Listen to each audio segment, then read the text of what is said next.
جديد يسعد صباحكم مستمعي ومتابعي إذاعة بوير اف ام بفقرتنا الطبية من برنامج عطر الصباح. تتعدد كسور الوجه متابعينا، وتعد من أكثر الكسور حساسية وتعقيدا لما تتطلب من علاجات دقيقة وحساسة، وخاصة كسور الفك السفلي. اليوم في حلقتنا رح نتناول ما يسمى بارتفاق الفك أو نظير الارتفاق، أحدى أشكال كسور الفك السفلي، مع الدكتور علي أوزال الاختصاصي في جراحة الوجه والفكين وزرع الأسنان. بينضم لنا الدكتور عبر الهاتف. يسعد صباحك دكتور علي. يسعد صباحك أستاذ شيرين، يا أهلا وسهلا. يا أهلا وسهلا فيك، وكتير الشكر لانضمامك دكتور للحديث حول هذا الشكل من الكسور، واللي هو نظير الارتفاق أو ارتفاق الفك، أحدى الكسور شديدة التعقيد وشديدة الحساسية. بداية دكتور علي، لو نطلع المتابعين والمتابعات، ما هي كسور الفك السفلي وكيف يمكن تصنيفها بشكل عام؟ هلا بالبداية لازم نعرف إنه الفك السفلي هو العظم الوحيد المتحرك من عظام الجمجمة، ومفصل مع عظام الجمجمة بما يعرف بالمفصل الفكي الصدغي بشكل ثنائي الجانب. نعم. فأي كسر أو أي خلل بإحدى الجهات راح يأثر أكيد على الجهة الثانية كمان. نعم. تمام. كسور الفك السفلي أهميتها إنه هي كسور ثاني أكثر نسبة شيوعا بعد كسور الأنف من كسور الوجه. فالأنف هو بارز، عظم بارز، وقابلية الكسر عنده عالية. بالمرتبة الثانية بتجي كسور الفك السفلي. بالمرتبة الثانية من الوجه دكتور؟ تماما، بالمرتبة الثانية بتجي كسور الفك السفلي. طبعا كسور الفك السفلي في إلى عدة تصانيف. كسور منها بتعتمد على موقع الكسر، مثل كسر زاوية الفك، كسر الجسم، أو كسر الارتفاق ونظير الارتفاق. كسور بتعتمد على شدة الكسر. في عنا أحيانا الرض اللي بيكون على الفك نفسه بيكون خفيف فالكسر ما بيكون مكتمل. فهنا الكسور هاي بتعرف بغض النظير. في أحيانا القوة بتكون كبيرة فبكون في عنا كسر بمكان واحد، بتعرف بالكسور البسيطة. وأحيانا بيكون في أكثر من كسر بالفك فبتعرف بالكسور المتعددة أو المعقدة. هناك عدة أشكال من التصنيفات وفقا لنوعية الكسر، مكانه أو صحيح. موقعه التشريحي أو نوعيته المورفولوجي كما يقال طبيا. دكتور، من بين أكثر الأشكال حساسية طبعا، واللي هو موضوع حلقتنا، ما يسمى بارتفاق الفك أو نظير الارتفاق، لو نوضح بشكل خاص هذا الشكل من الكسر للمتابعين، ما هو وأين موقعه من الفك السفلي؟ هلا الارتفاق هو المنطقة اللي صايرة بنصف الذقن تماما. يعني احنا إذا بنقسم الوجه بالنصف على منطقة منتصف الذقن هو الارتفاق. المنطقة المجاورة لها بالجنبين هي منطقة نظير الارتفاق، اللي هي بتكون عادة بين الأنياب، الأسنان اللي بتكون طويلة شوي. هل هالكسور ليش إلها خصوصية؟ إلها خصوصية كون عضلات اللسان، العضلات المحركة للسان بتستند على المنطقة الموجودة هون. إذا كان في عندنا كسر ثنائي الجانب راح يرجع العظم للخلف، وبالتالي اللسان المستند عليه راح يرجع للخلف كمان، فهون ممكن يسد مجرى التنفس، سبب تبعات خطيرة في هذه الحالة دكتور. طبعا أكيد. فلهيك لازم بشكل إسعافي يتم رد الكسر أو تثبيته له بشكل مؤقت عشان ما يصير في مضاعفات ثانية عند المريض. لأنه الموضوع صحيح. ما بيتعلق بالنقطة، نقطة الكسر اللي هي جاية بنصف أو يثبت طرفي الفك السفلي. دكتور، كيف تحدث عادة هذه الكسور ارتفاق الفك؟ ما هي الأسباب بشكل عام التي تؤدي لهذا الشكل؟ هلا السبب الأكثر شيوعا هو إنه الرد المباشر على المنطقة هاي. الرد المباشر إما بيكون بسبب مشاجرة أو بيكون بسبب الحوادث الموجودة. في أحيانا بتكون أسباب طلق ناري، ولكن هي أقل شيوعا. في أحيانا كمان تكون بأسباب أسباب أمراضية، كسر نتيجة ورم أو نتيجة كيس غير معالج، آفة غير معالجة لمدة طويلة أخذت من العظم كتير فصار في عندنا كسر. هي واحدة من الأسباب، لكن هي أقل. الأكثر شيوعا هي الرد المباشر على المنطقة. ممكن إصابات أو رد أو سقوط والأسباب الداخلية في حال إذا كان في عوامل مرضية أو مشاكل أو تورم ممكن تؤدي لكسر نتيجة إنه العظم صحيح. بيضعف دكتور. لكن الأكثر شيوعا هي الحوادث اللي بتكون أو المشاجرات. نعم. مشاجرات. دكتور، الشخص اللي بيعاني من كسر في هذه النقطة بالذات من الذقن أو من الفك السفلي، ما هي الأعراض التي يعاني منها؟ بالحقيقة أول عرض ممكن يلاحظه المريض هو خلل بالإطباق. شو آه. يعني خلل بالإطباق؟ مم. إيش يعني خلل بالإطباق؟ خلل مم. بالإطباق يعني المريض لما بيفتح تمه وبيسكر بيكون في عنده مشكلة، بيلاقي صعوبة بحركات الفتح والإغلاق. نعم. بيلاقي حتى أحيانا النطق بيكون متغير، بيلاقي إنه مم. الوجه تناظر الوجه راح، أها. وفي ألم وازمات. يعني مجموعة من الأعراض بيشكي منها المريض. يجي مم. بده يسكر تمه ما بيقدر، أو بيجي بده ياكل ما بيقدر. ليش؟ لأن نعم. الكسور هاي عادة بتكون مرتبطة بالأسنان، نعم. فالمريض بصير في عنده تحدد بحركات فتحة الفم. مهم. هذه هي علامات أيضا تشير، دكتور، ما أشرت إليه فيما يتعلق أنه هل هذا الكسر هو بالذات كسر الارتفاق؟ تماما، هذا الكسر كسر ارتفاق. أحيانا الكسور الباقية كمان بتأثر بتتشابه بهذا الشكل. بتتشابه. لكن كسور، مم. هل هي بشكل عام هي صفات نعم. لكسور الفك السفلي بشكل عام، او كسور حتى كسور الفك العلوي. نعم. لكن اكثر شيء مزعج مم. للمريض بيكون كسور الارتفاق، نعم. كون اللسان بيرجع للخلف نعم. دكتور، ومرتبط فيها طبعا.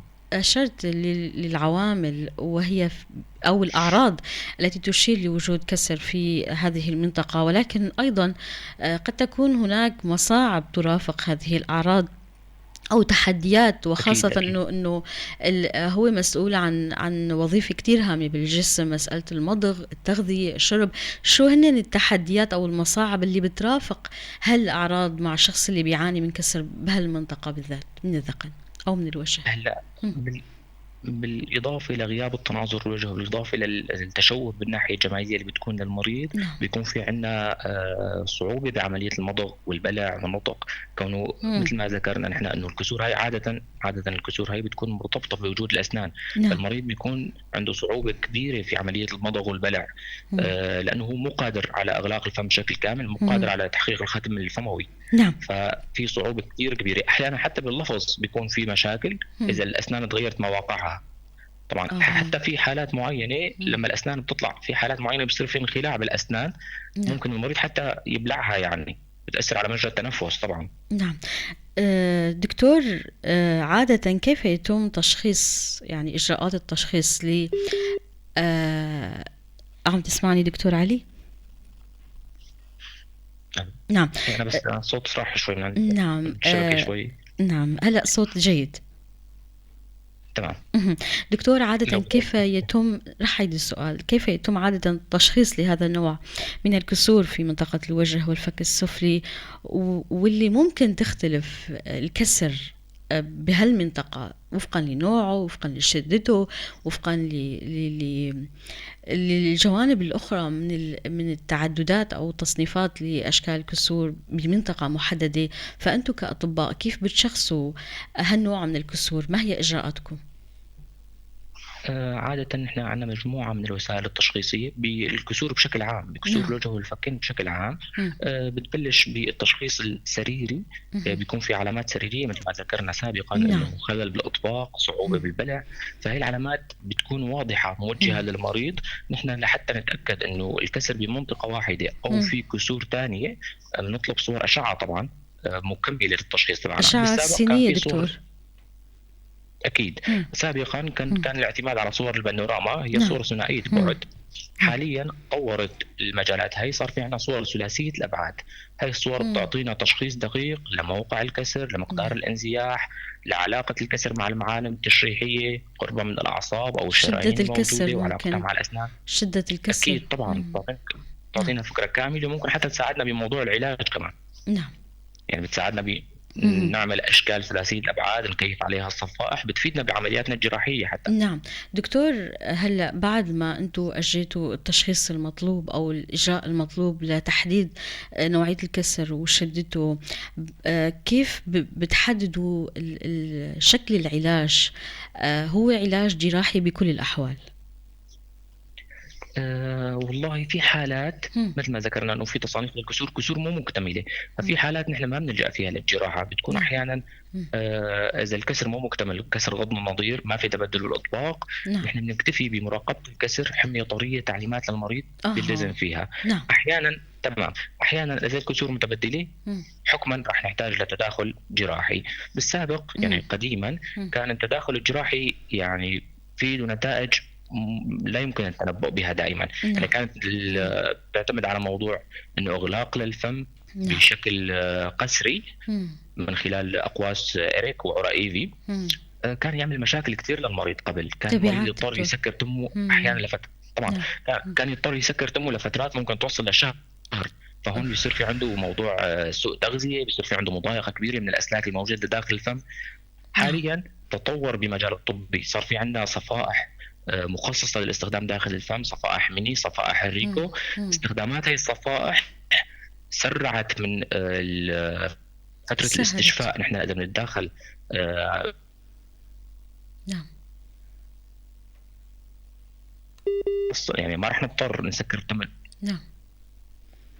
داخل على طول وتثبيتها بشكل ممتاز. ممكن المريض من ثاني يوم بعد مم. العمل الجراحي يتابع حياته بشكل طبيعي، ياكل ويشرب بدون ما يسكر تمه ابدا.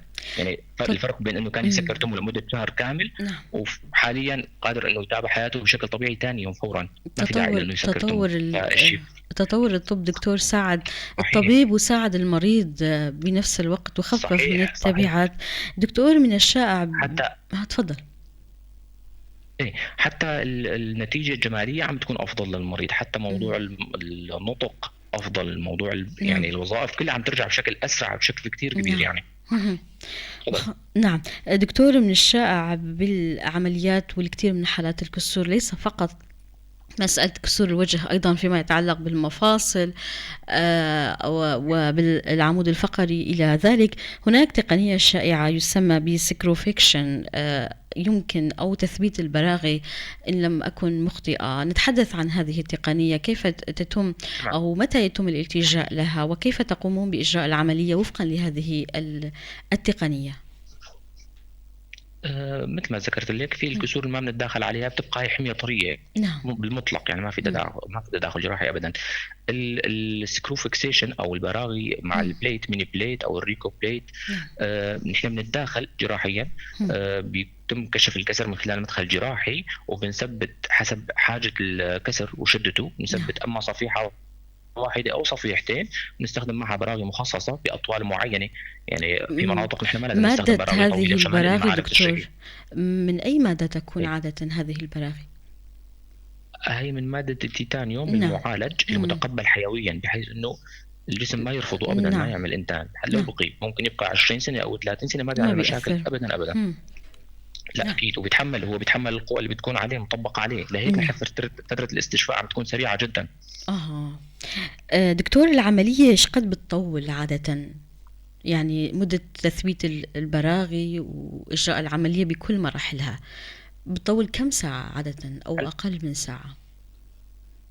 هلا اثناء العمل الجراحي نحن اذا كسر واحد بسيط، اذا كسر واحد ممكن بين النص ساعه والثلاث ارباع ساعه. اذا اكثر من كسر ممكن نحتاج لوقت اكثر، باعتبار انه في اكثر من كسر بيحتاج تثبيت من اكثر من مكان.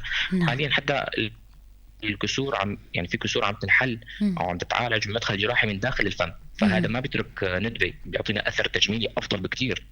فاحيانا بيكون في مرضى بيخافوا من موضوع انه انا بدي يكون في جرح خارج الوجه مبين بترك لي ندبه. نحن حاليا حتى في كسور بتتعالج من داخل الفم، ما في تجميل كمان بيساعد. نعم اكيد طبعا. دكتور، كأطباء كيف تتأكدون من أن العملية نجحت، وخاصة في الكسور المعقدة، يعني اللي بتحتاج المسألة مو بس مدة بسيطة، الكسور اللي بتحتاج لمدة لتتأكدوا أنه فعلا العملية أخذت المجرى الصحيح وتمت بنجاح؟ قصدك أثناء العمل الجراحي أو بعد العمل الجراحي؟ بعد العمل الجراحي دكتور، بيكون في مدة بتحتاجوها أم ماذا؟ هلا نحن كنجاح جراحي خلال العمل نفسه نحن بنتاكد من خلال الرد التشريحي الممتاز للعظم. يعني رجعنا العظام مثل ما كانت قبل متماديه. النقطه الثانيه عندنا يعني مرجعنا الريفرنس تبعنا هي اطباق المريض. يعني اسنانه بترجع بتسكر على بعضها مثل ما كانت قبل الكسر. هي اثناء العمل الجراحي.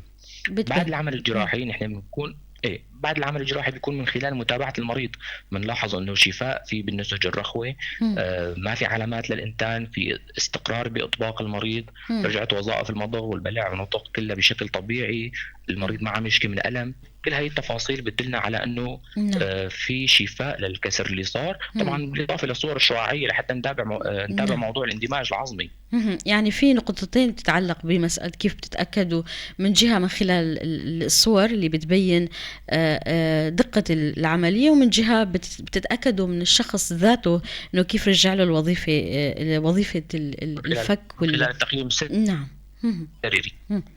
تمامًا، من خلال التقييم السريري تمامًا، أيوه. دكتور، مدة الشفاء بتختلف وفقًا لنوعية الكسر وشدته، أكيد هذا الشيء. أو عدد الكسور الموجودة فيها. أكيد. آآ سابقًا مثل ما ذكرت لِك إنه سابقًا كانوا إمم، يسكروا سابقًا لمّا كانوا يسكروا الفم كانت الكسور تاخذ وقت كبير للشفاء، ممكن شهر أو شهر ونص. إمم. حاليًا مع الوسائل الجديدة الصفائح والبراغي ممكن خلال 20 يوم لشهر بتكون شفاء كامل إن شاء الله. كتير حلو دكتور. هلأ لا سمح الله إذا كان في حدا أهمل اللجوء للطب، آه، ما هي التداعيات الخطيرة؟ أو إذا كان في تشخيص غير دقيق أو غير سليم، ممكن يكون في مختص ما بالقدر الكافي من من الكفاءة، ممكن ليجري عملية لا سمح الله. نحن بنقول لا سمح الله دكتور، ما هي التبعات في هذه الحالة؟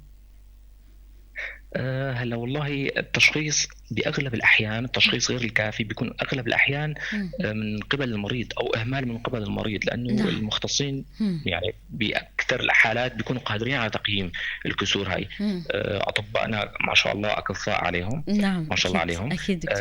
أي أكيد. هلأ أحيانًا النتائج بتظهر فورًا، بيكون مم. في عندنا صعوبة بالبلع، بالنطق، العلامات اللي ذكرناها مم. نفسها بالبداية.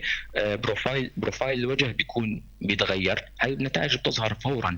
بس في حالات مم. تانية نعم. بالبداية ما بتكون واضحة، لكن مع الوقت بتعطينا نتائج سيئة والله. نعم. بيكون في نقص بنمو الفك، بيصير في عدم تناظر، مم. وفي حالات ممكن تسبب التصاق بالمفصل الفكي الصدغي.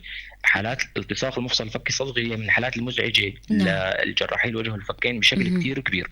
نعم. فالإهمال بالبداية، عدم المعالجة، عدم المتابعة، نعم. ممكن يعطينا تعقيدات تحتاج لتداخلات جراحية أعقد بكتير. نعم دكتور، هلا إذا شخص عمل عملية، بعد العملية مدة المدة المطلوبة للشفاء والالتئام، ما هي النصائح التي توجهونها لهم يراعونها ويأخذونها بعين الاعتبار؟ أكيد لازم المريض يتابع ما يهمه، يعني مم. إذا صار معه رد أو حادث سير ممكن يلجأ لأي نقطة طبية سواء كانت مشفى أو نعم. عيادة خاصة. إهمال، لأنه الإهمال مم. معالجته عادة بتكون أصعب صراحة من المعالجة الأولية. نعم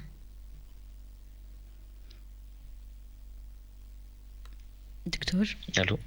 دكتور، صوتك كأنه عم ينقطع، تفضل كمل الإجابة.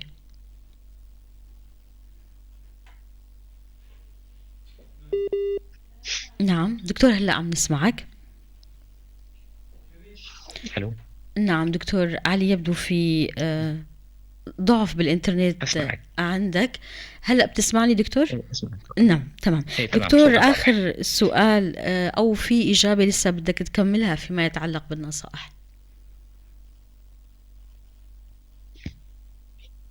بس إذا تعيد السؤال، بس لأنه الشبكة نعم شوي دكتور، ما كان الإجراءات واضح أو الصوت. النقاط يلي لازم المريض بعد العملية ياخذها بعين الاعتبار للشفاء. والله أهم نقطة هي العناية الفموية. هم.